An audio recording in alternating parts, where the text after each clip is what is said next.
Hello everyone, welcome back to my YouTube channel. આજે આપણે બનાવીશું ફુલેવાર ટામેટા બટાકા વટાણાનું સબ્જી. તો આ જોઈ શકો છો, બહુ જ મસ્ત છે દેખાવામાં. તો લેટ્સ ગો સ્ટાર્ટેડ. બધી સબ્જીઓ પહેલાં આપણે ચોપ કરી લઈશું. તમારે આમાંની અંદર એક ફુલેવાર લેવો પડશે, 2 ટમાટર મીડિયમ સાઇઝ, 2 બટાકા, થોડા વટાણા અને મરચાં. તમારે જો આની વધારે સારું બનાવવું હોય તો તમે આની અંદર અદરકનો પેસ્ટ પણ નાખી શકો છો. અને બટાકાને મેં એકદમ બારીક કાપેલા છે. અને એ રીતે તમે 2 બટાકા બારીક, ટામેટા બી બારીક કાપી નાખજો. મરચાં બી તમારે બારીક કાપવાના રહેશે.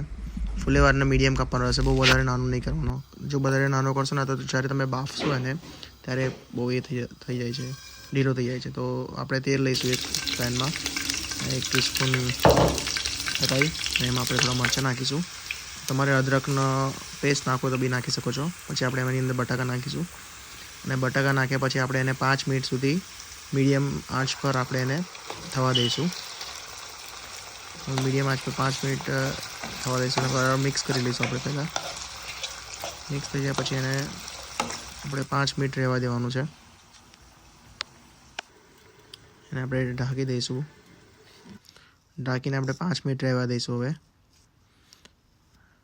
પછી એને આપણે ઓપન કરીને હવે એને બધાને આપણે અંદર વટાણા અને ફુલેવાર મિક્સ કરીને એને પ્રોપર મિક્સ કરી લઈશું. આપણે એને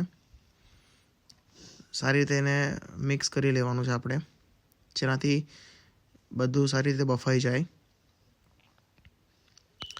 એકવાર બધું સારી રીતે મિક્સ થઈ જાય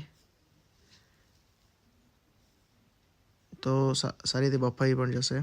સો હવે આપણે એની અંદર ઢાંકીને દઈશું. હવે એની અંદર આપણે ઢાંકીને 5 મિનિટ રહેવા દેવાનું છે. અને હવે એની અંદર આપણે ટમાટર એડ કરી દઈશું, અને મસાલા પણ બધા એડ કરી દઈશું. આપણે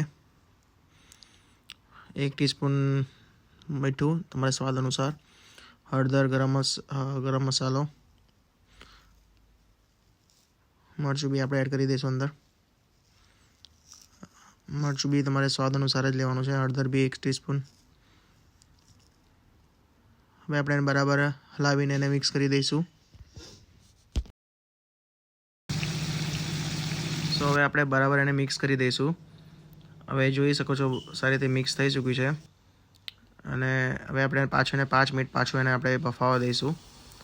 હવે પાછું બફાઈ જાય પછી એને આપણે એકવાર હલાવી દઈશું. અને તૈયાર છે આપણી ફુલેવાર વટાણા બટાકા ટામેટાની સબ્જી. બહુ જ મસ્ત છે દેખાવામાં, ટેસ્ટમાં બી બહુ જ મસ્ત છે. પ્લીઝ બધા તમે ઘરે ટ્રાય કરજો.